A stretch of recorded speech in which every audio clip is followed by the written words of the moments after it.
Renungan malam, Ye shall receive power, atau engkau akan menerima kuasa, oleh Ellen G. White, tanggal 30 Juli 2025. Mari kita berdoa.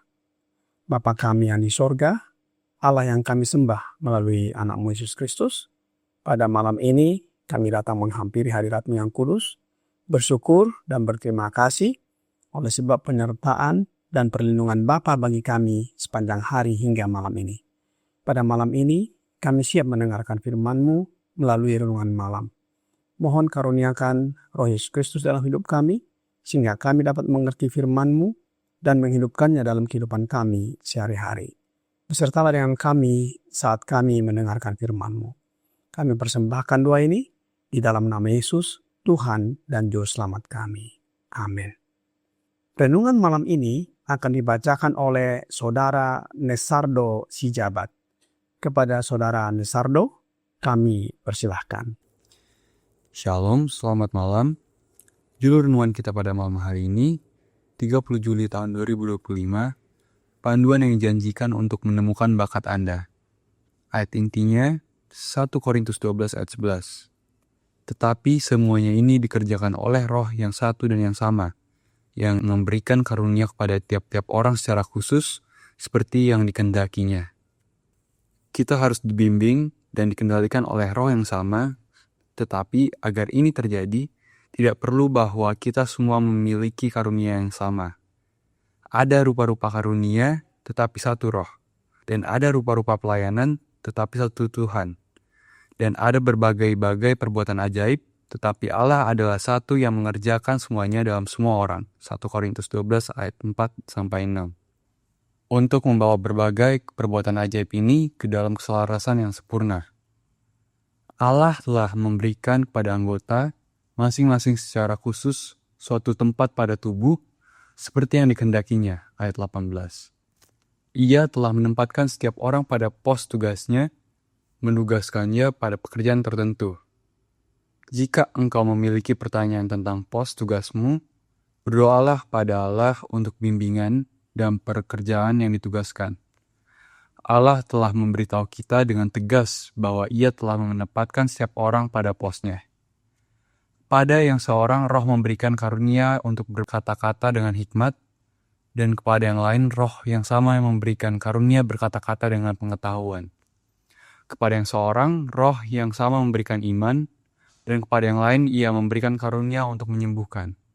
Kepada yang seorang Roh memberikan kuasa untuk mengadakan mukjizat, dan kepada yang lain Ia memberikan karunia untuk bernubuat, dan pada yang lain lagi Ia memberikan karunia untuk membedakan bermacam-macam roh. Kepada yang seorang Ia memberikan karunia untuk berkata-kata dengan bahasa roh, dan kepada yang lain Ia memberikan karunia untuk menafsirkan bahasa roh itu. Tetapi semuanya ini dikerjakan oleh Roh yang satu dan yang sama. 1 Korintus 12 ayat 8-11. Tetapi kepada kita masing-masing telah dianugerahkan kasih karunia menurut ukuran pemberian Kristus. Tak kala Ia naik ke tempat tinggi, Ia membawa tawanan-tawanan. Ia memberikan pemberian-pemberian kepada manusia. Ialah yang memberikan baik rasul-rasul maupun nabi-nabi, baik pemberita-pemberita Injil maupun gembala-gembala dan pengajar-pengajar, untuk memperlengkapi orang-orang kudus bagi pekerjaan pelayanan, bagi pembangunan tubuh Kristus, sampai kita semua telah mencapai kesatuan iman dan pengetahuan yang benar tentang anak Allah, kedewasaan penuh, dan tingkat pertumbuhan yang sesuai dengan kepenuhan Kristus. Efesus 4 ayat 7-13. Di sini para anggota gereja Allah diperlihatkan menjalankan peran mereka yang berbeda-beda, Semua di bawah pengawasan Sang Pekerja Agung yang tahu persis apa yang harus dilakukan setiap orang dalam pelayanannya untuk memenuhi kebutuhan yang muncul. Dikutip dari buku Sekolah Pelatihan Alkitab, tanggal 1 April tahun 1903. Demikianlah renungan kita pada malam hari ini. Tuhan Yesus memberkati. Terima kasih atas penata layanan Saudara Nesardo. Tuhan Yesus memberkati. Selamat malam saudara-saudari dalam Yesus Kristus. Dalam surat Paulus ke jemaat Korintus, sebagaimana di dalam 1 Korintus 12 ayat 7-11, Paulus berbicara mengenai pekerjaan roh. Karunia-karunia rohani diberikan oleh satu roh yang sama, yaitu Roh Kudus. Roh Kristus, bukan roh atau roh-roh yang lain, yang bekerja sesuai dengan kehendaknya demi kepentingan bersama dalam jemaat yang disebut sebagai satu tubuh. Perwujudan kehadiran roh tersebut dalam jemaat antara lain hikmat, pengetahuan, iman, kesembuhan, mukjizat, nubuat, membedakan roh, bahasa roh, dan penafsiran bahasa roh. Apakah perwujudan ini ditulis hanya untuk jemaat Kristen mula-mula atau untuk jemaat Kristen sekarang ini? Roh Nubuat berkata di dalam Spiritual Gifts, volume 3, halaman 17, paragraf 2. Surat-surat kepada jemaat di Korintus ditulis untuk kepentingan gereja Kristen, bukan hanya untuk orang Kristen yang saat itu tinggal di Korintus, tetapi untuk gereja itu sendiri, dan beberapa bagian memiliki penerapan khusus untuk masa kini. Dalam pasal 15 ayat 51 sampai 52, Paulus berkata, "Sesungguhnya aku menyatakan kepadamu suatu rahasia. Kita tidak akan mati semuanya, tetapi kita semuanya akan diubah dalam sekejap mata pada waktu bunyi sangkakala terakhir. Sebab sangkakala akan berbunyi dan orang-orang mati akan dibangkitkan dalam keadaan yang tidak dapat binasa, dan kita semua akan diubah. Oleh karena itu, kesaksian ini memiliki penerapan khusus bagi orang Kristen yang masih hidup di bumi pada kedatangan Kristus yang kedua." Roh Kudus yang adalah Roh Kristus, satu-satunya sumber dari karunia-karunia rohani. Rasul Paulus melanjutkan tulisannya dengan membandingkan gereja dengan tubuh manusia, menggambarkan karunia-karunia roh sebagai anggota-anggota tubuh seperti mata, telinga, tangan, dan lain-lain.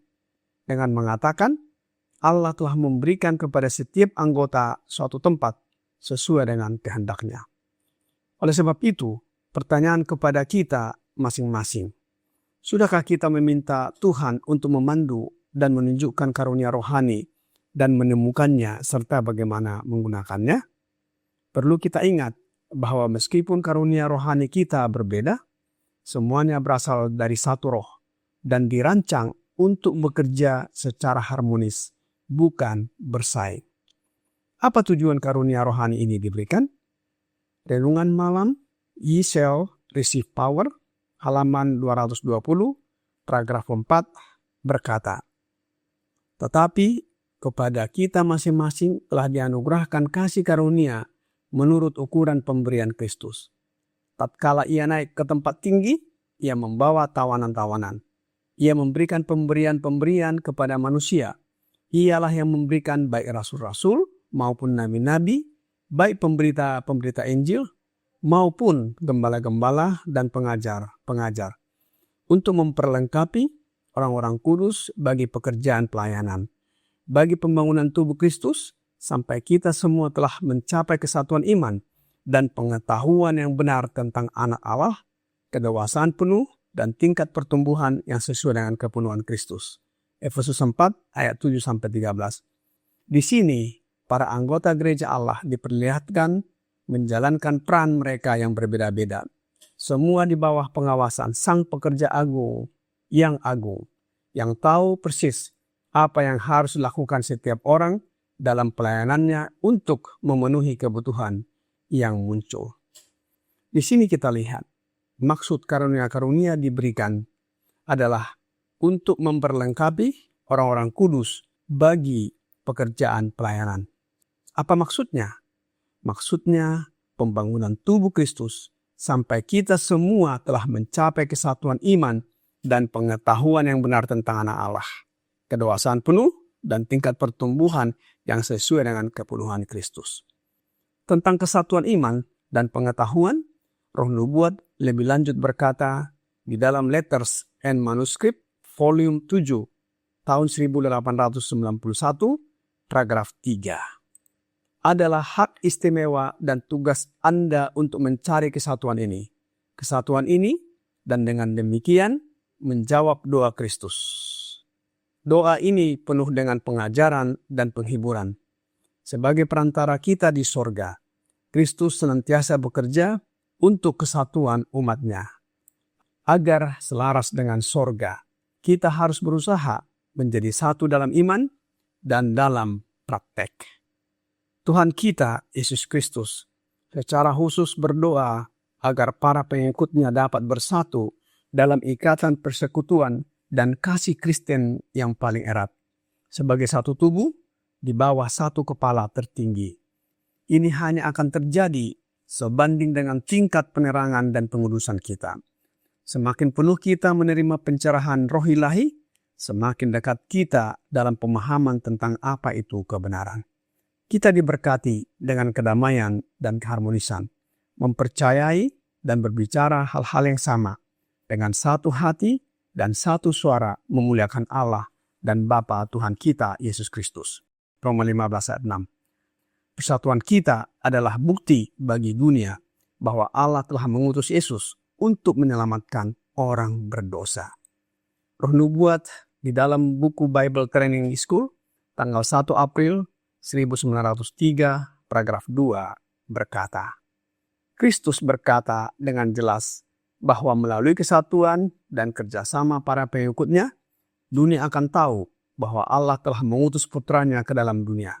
Dalam doa yang Ia panjatkan bagi murid-murid-Nya, tepat sebelum penyalipannya, Ia berkata, supaya mereka semua menjadi satu, sama seperti Engkau ya Bapa, di dalam Aku, dan Aku di dalam Engkau, supaya mereka juga di dalam kita.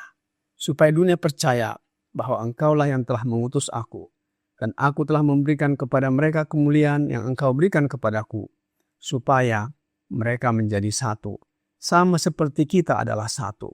Aku di dalam mereka, dan Engkau di dalam Aku, supaya mereka sempurna menjadi satu, agar dunia tahu bahwa Engkau yang telah mengutus Aku, dan bahwa Engkau mengasihi mereka, sama seperti Engkau mengasihi Aku. Umat Kristen harus disempurnakan dalam satu tubuh. Di dalam Kristus dan melalui Kristus, mereka menjadi satu dengan Bapa. Apa hasilnya? Mereka memberikan bukti bahwa mereka tidak mengikuti dongeng yang dibuat-buat, tetapi firman nubuat yang pasti.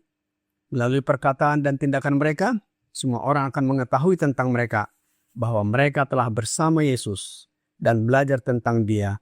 Mereka adalah umat yang kudus dan bahagia, sasaran kasih ilahi Kristus.